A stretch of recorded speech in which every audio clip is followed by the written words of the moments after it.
Hello, welcome to Wasting Technology. So today, we're gonna be talking about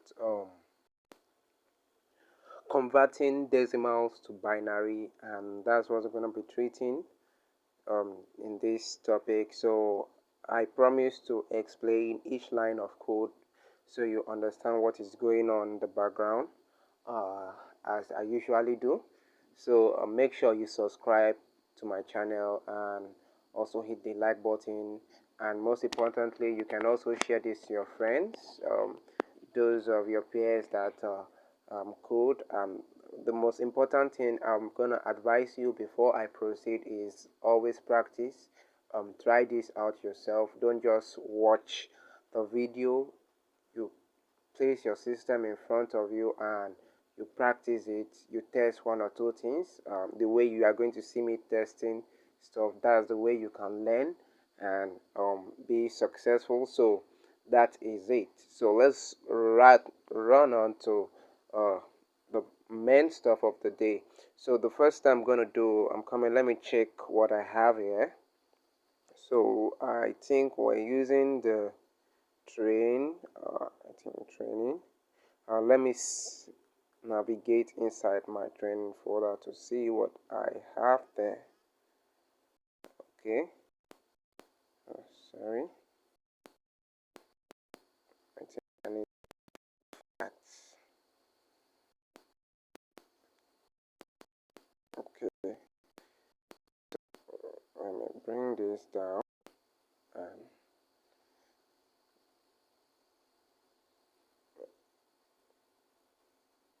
okay. So I'm gonna list what I have there. So I have only Hello World there, which is a folder.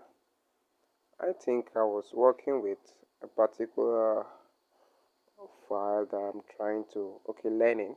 So I'm gonna navigate to learning because that's what we'll be using. So learning, so we are learning. Good. So now I'm going to create a file and I'm going to call it, I'm going to call the file print binary. That's what I'm going to call the file. So um, this print binary, the function of this print binary is you're going to provide a decimal number, a normal number, which is in base 10, and is going to convert it to binary. So that's what we are going to be doing, and we are not using any mathematical approach. We are applying bitwise that we have learned in the previous session. That's what we are going to be applying here. So you make sure you stay put and don't miss any part of this video. So I'm gonna create a file and I'm gonna call the file, let me zoom a little bit so you see what I'm doing. I'm gonna call the file print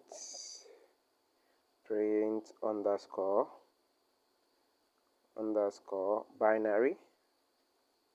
That's what I'll call it, .c, something like this. So it looks okay, looks good.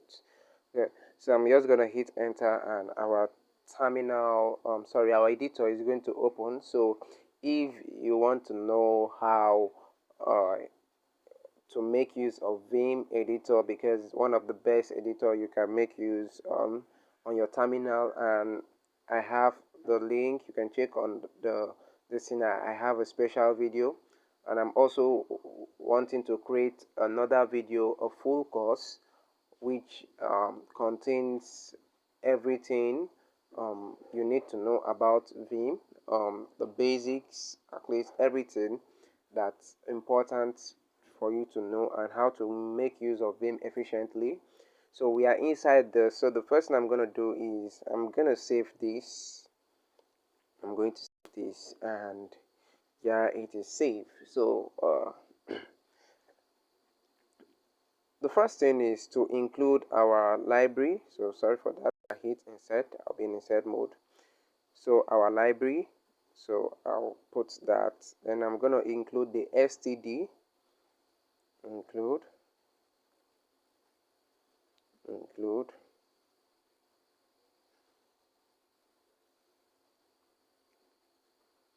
Okay, so stdio.h,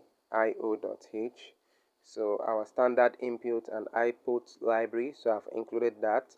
So the next thing, we're just going to jump into our coding.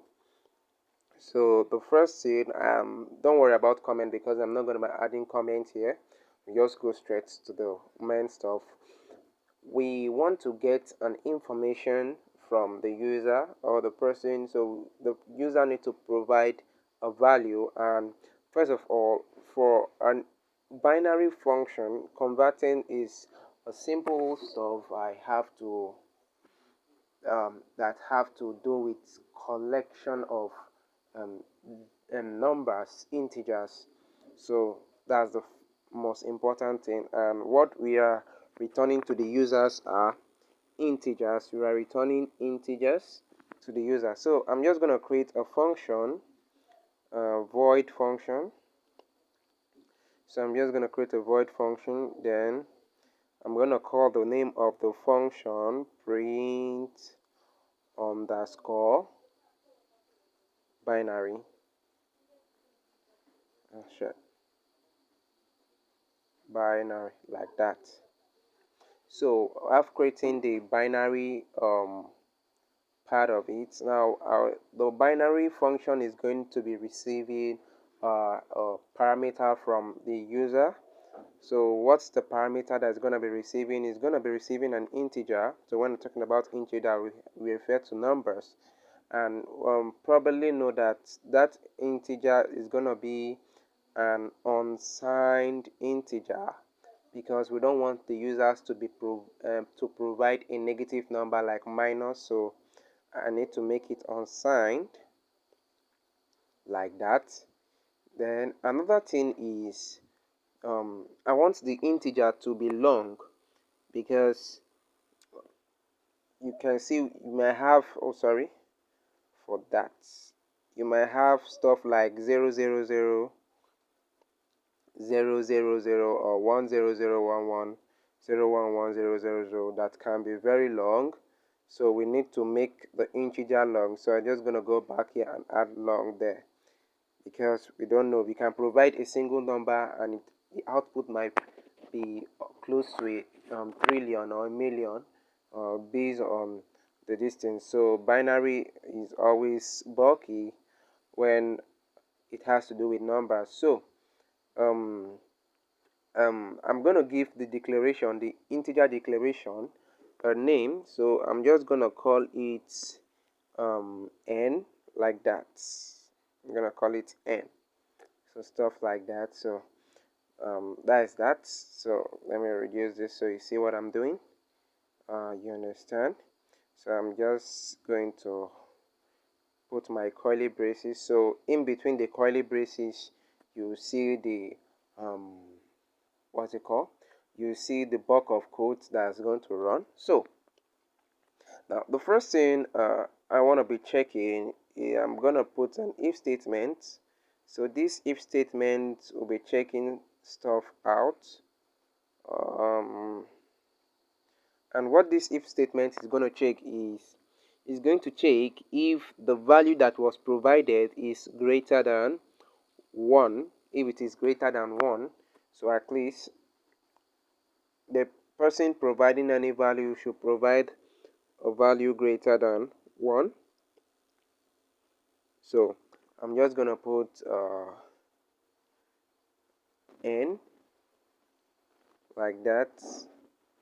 If n, I can put greater than 1 or is greater than 0, whichever. Coming, looking for my greater than 1, like that. So I'll come over here, and whenever this value is greater than 1, I want this block of code to run. Yeah, I want that block of code to run. So now the block of code I want to run, this if statement, I want to apply a recursion. So when I'm talking about a recursion, it means a function that always run itself whenever a condition is true, it keeps on running itself. It keeps on repeating itself. So I'm going to put a recursion here. So the recursion is going to be print underscore binary. So a recursion always kind of function like a loop. That is how a recursion works. It functions like a loop. So it loops through itself. That's how a recursion works. So it's just as a loop works. So for instance, if this function is running, it runs. When it comes here and check this condition and condition returns true, come back to run this function like this. And running this function is just like still going back again to run this function with different parameter. So it keeps on running this function till whatever is inside the statement here, this if statement is false, then it stop running. So that's a recursion. If those statements are not provided, it's changed to an infinity loop. It loops for everlasting. So what are we checking? We want n, that's the value that was provided. We want n to be shifted to the right by 1. We want n to be shifted to the right by 1. So in my previous class I explained this, how value is shifted by 1. I'm still going to explain it because there are certain concepts I didn't explain to us, which you're going to see that in this video. So what's those concepts? The first thing we need to know about shift right. Shift right kind of reduces the value of a decimal or the value of a binary. So for instance, we have 4. 4 is shifted. I'm going to explain this with different approaches. We have 4. 4 is shifted to the right. What's going to happen here is, if 4 is shifted to the right, that means it's shifted by just one format. So what is the value of 4? If you use your binary this thing, you see that 4 in binary simply means what? It simply means 1 0 0, right? So if for instance we have 3 values, 1 2 3 4, and sorry, 1 2 3, like this, we have 3 values and we shifted it by one this thing, 1 bit. What happens is this one will move over to here, and this place that is empty is going to be filled with 0. So it's going to give us something like this: 0 1 0. I hope you understand that. Or if I shifted this by 2 bits like this is going to be shifted 2 times. So this is going to be shifted 2 times. So we'll now have like 0 0 1. So you understand that? So that's the concept. Now if for instance I shifted this by shifted 4 by 1 bit, what's going to happen? I shifted 4 by 1 bit, so 4 shifted 1 bit, so this is 4 in binary, and shifted 1, what's going to happen? It changes to what? 0 1 0, right? What's the meaning of 0 1 0? 0 1 0 simply means, if this is what you look, forget about the 0 here, it does not have meaning. You get rid of that, but if you put the 0, it does not change anything, I mean. So you shift it by 1 bit, automatically 1 and 0 in binary means 2.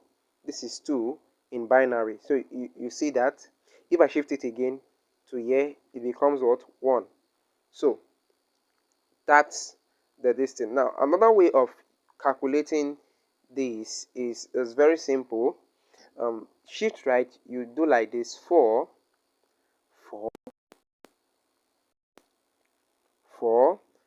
divided by what? Divided by 2 raised to the power of this one that was provided. Sorry, let me clean that and draw it here. So raised to the power of 1. So 4 divided by 2 raised to the power of 1. So if you want to do that, it's going to be 4 divided by 1 is still what? Is still 2. You can see that the power of 1 is still 2. So 4 divided by 2, that is still going to give us 2. Right? So that is that. We can still try it. Let me say 6. Let's try 6. 6. Let's say 6 shifted once. What's going to happen? 6 divided by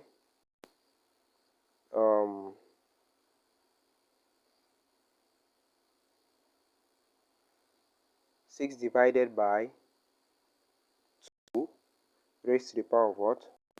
1. So 6 divided by 2 raised to the power of 1 is going to give us 6. 2 raised to the power of 1, that is how many? That is 2. So 6 divided by still 2 is going to give us what? This is going to give us 3. So we're going to have 3 as our answer. If you want to prove that, you can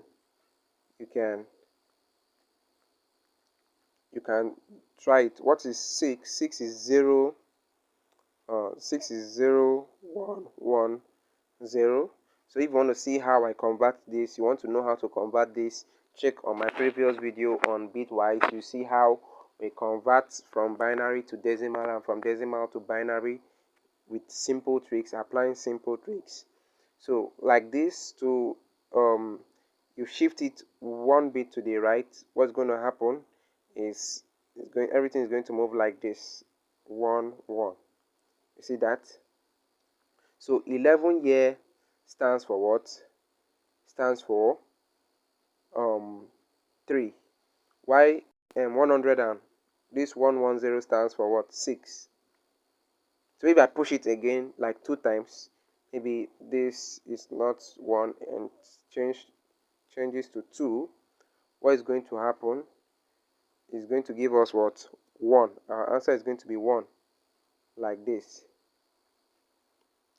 because this is 6 and I shifted it 2 times, shifted it once, and I shifted it again, so it's going to give us like something like this, 0, 0, 0. So you get that. So that's the whole concept behind it. So what we want to happen is, if for instance a user provided an integer here, sorry, I need to correct something.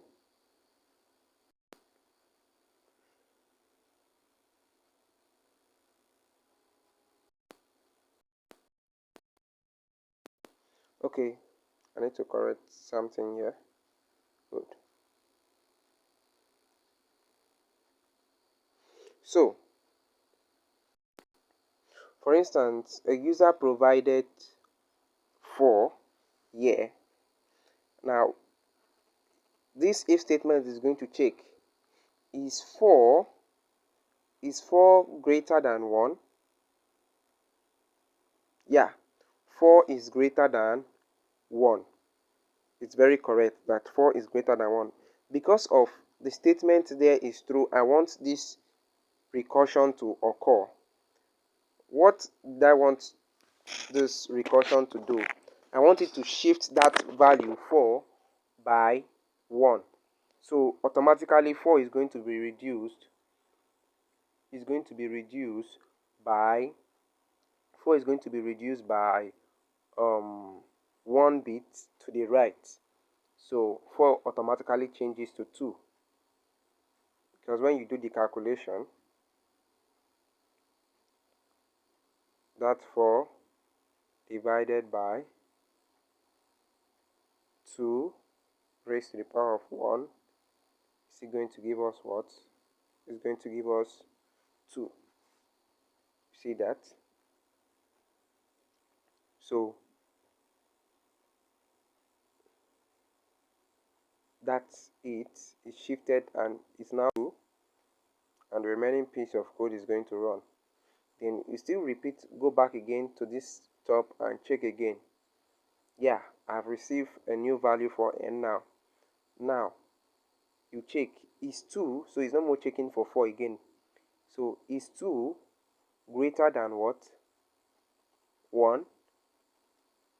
Yes, it is true. 2 is greater than 1. It will come over and run the code. And this line of code is going to reduce 2 from its original value to what? 1. Because after 2, the next value there will be 1, shifted by 1 bit. And when it is shifted by 1 bit, what happens? It comes here and check again this if statement to confirm. Is 1 greater than 1? No, 1 is not greater than 1. So it's going to what? Throw cut away from this code.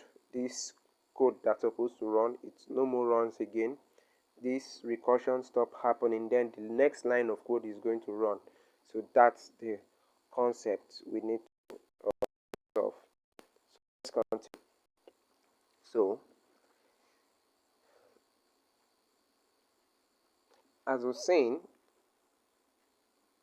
sorry,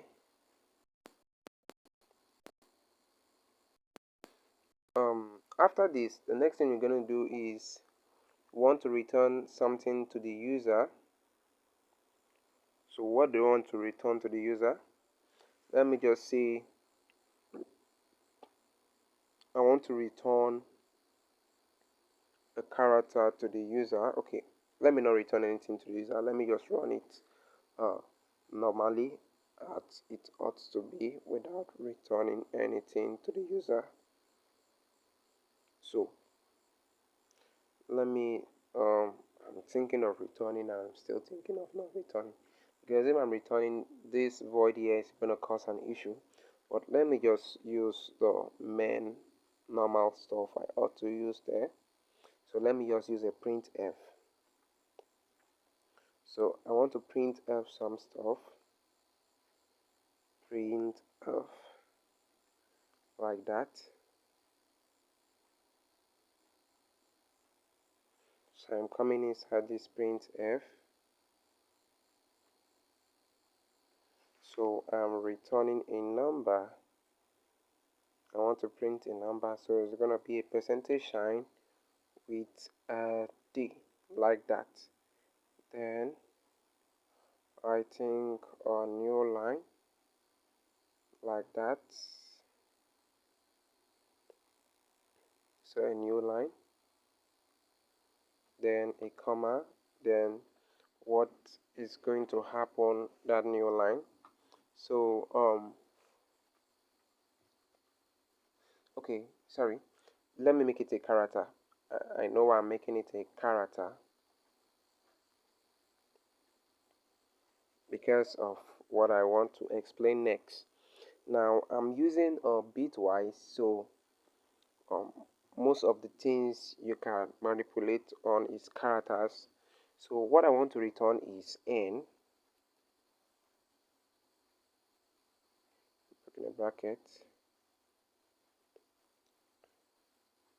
n, then after that n, the AND logic or AND gate, then I, then after that we have the plus there, the plus symbol like that.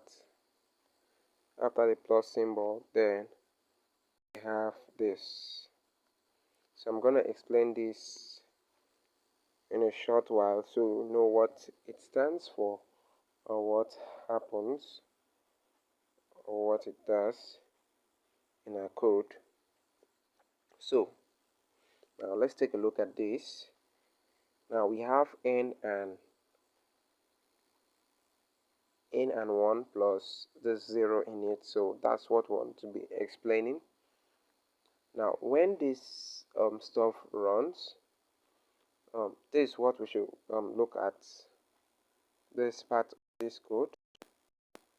because it's the most complicated part of this, the most complicated part that we need to think why it's so, and why is that code supposed to, or why is that code, or why do we use that. Now let me explain. So we want to convert 4 to the user.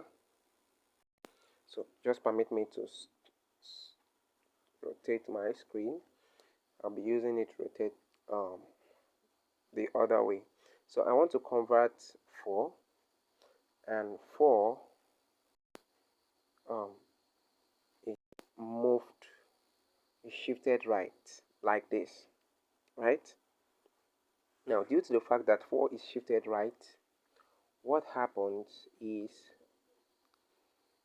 4 is shifted right, and I want to, it's shifted right once, and it's operating under a recursion, meanwhile a loop. It keeps on shifting right until it is 1 before it stops shifting right.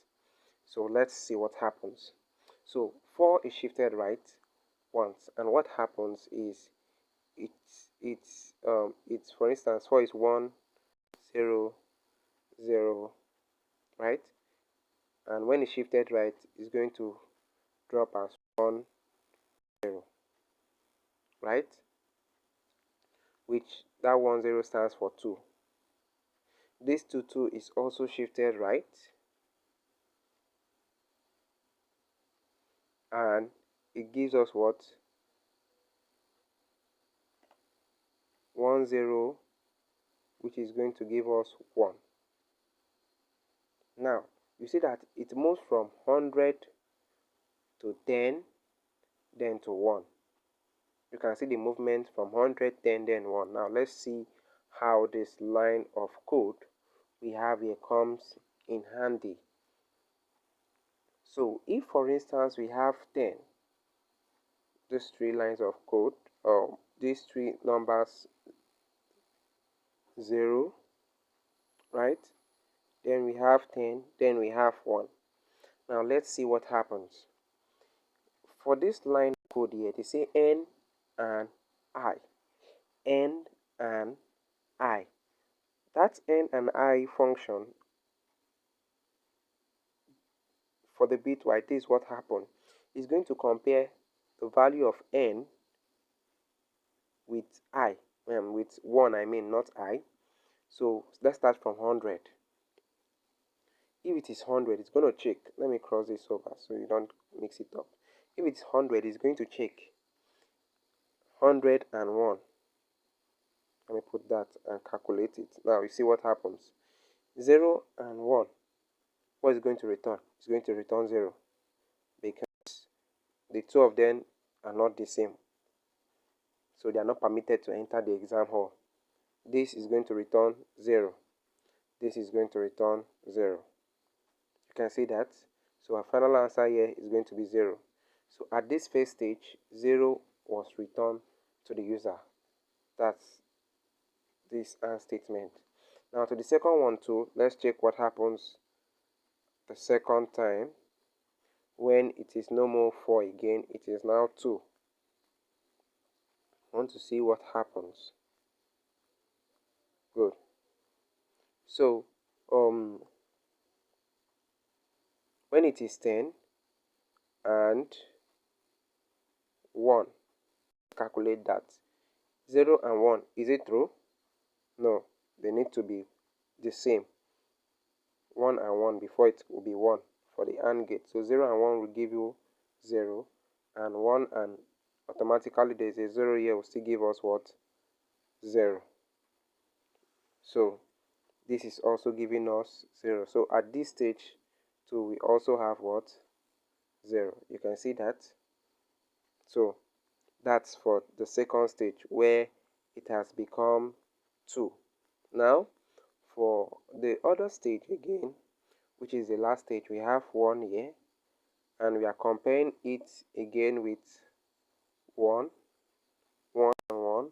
So 1 and 1 is going to return 1, which is true. So we now have 1 at this level. So at this stage we have 1. So if you take note of what we have here, we have 1001, 100, which is the binary format. So I'm going to get rid of this. So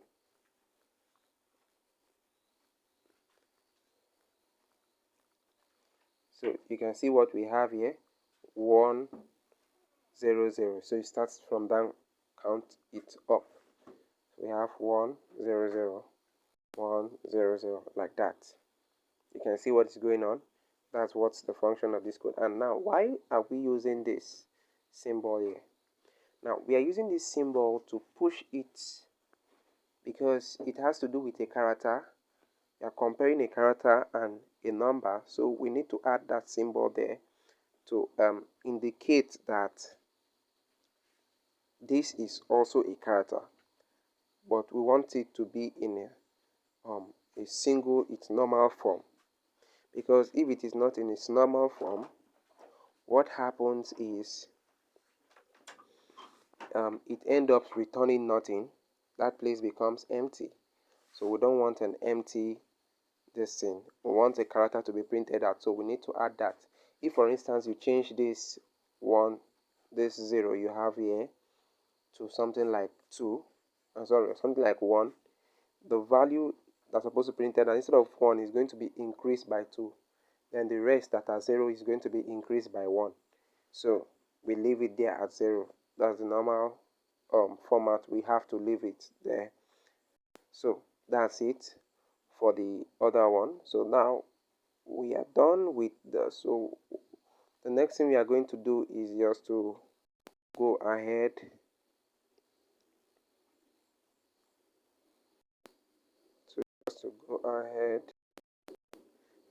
and start writing our code.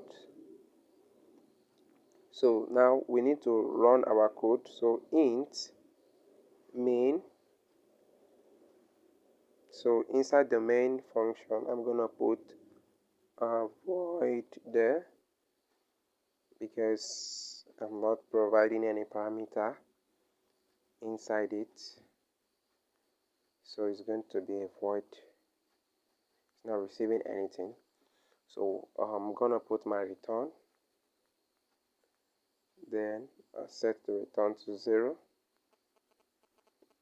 Now I want to test and see if it works. So just call it like print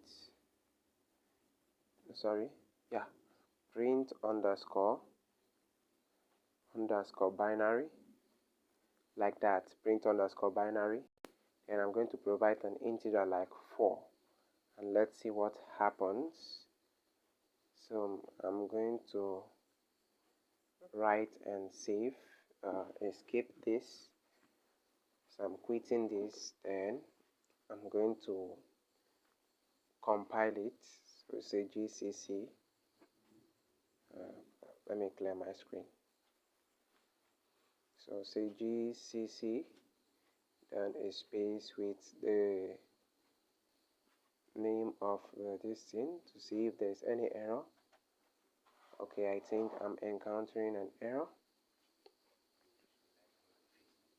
So format specify type int, but the argument has type unsigned long int. Okay.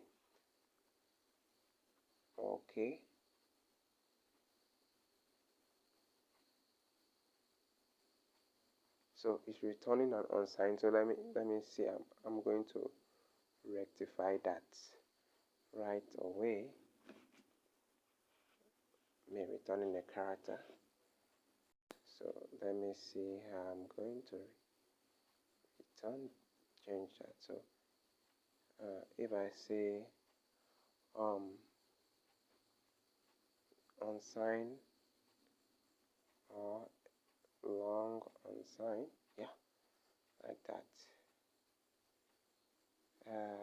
Let me go and check that.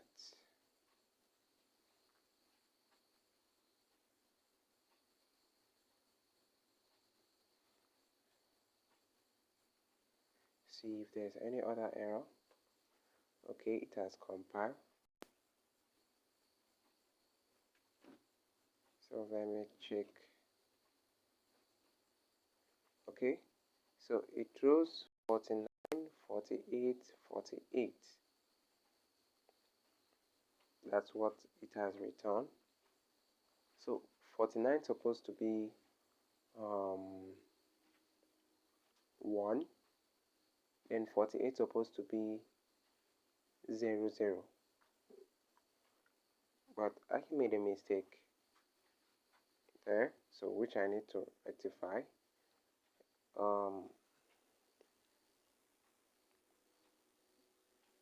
I need to get this thing. I need to use a put char there. So just permit me to change that to put char. Put char. Like that.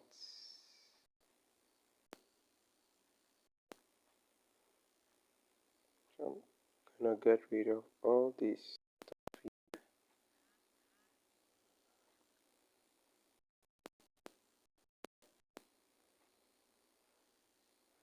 And I'm gonna do it that way. Now let's see if it works this time around.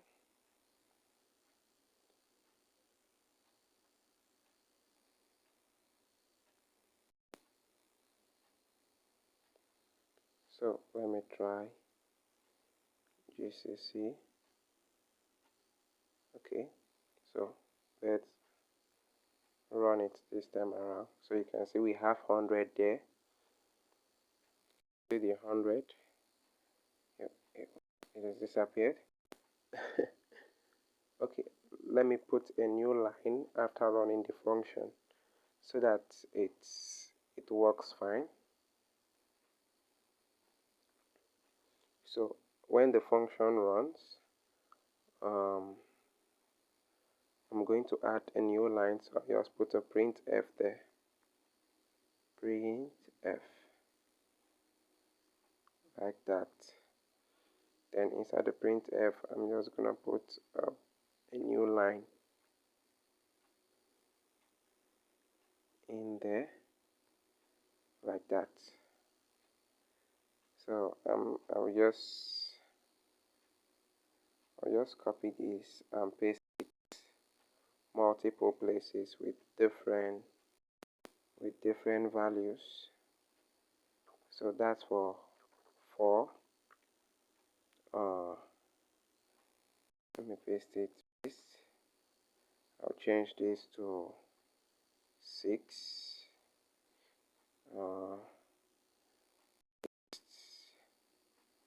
I'll change this to let me see, 8. Then I'll change this again. Let me try something like 200. Yeah. So it's going to convert all these numbers to binary. So I'm just going to put WQ GCC those stuff out. Then I'm going to run it. So you can see it has been converted to binary. You can see this is 4, which is 100. This is 6. This is which is 110. And this is 8, which is kind of 100, 1000. And this is 200. So you can see it has converted it to a binary format, which we need to take note of. I think that's all for this. So if you have any other question, please drop it down. If you have any contribution, drop it down. And please don't forget to share or subscribe and smash the notification bell for more videos. Thank you and have a nice day.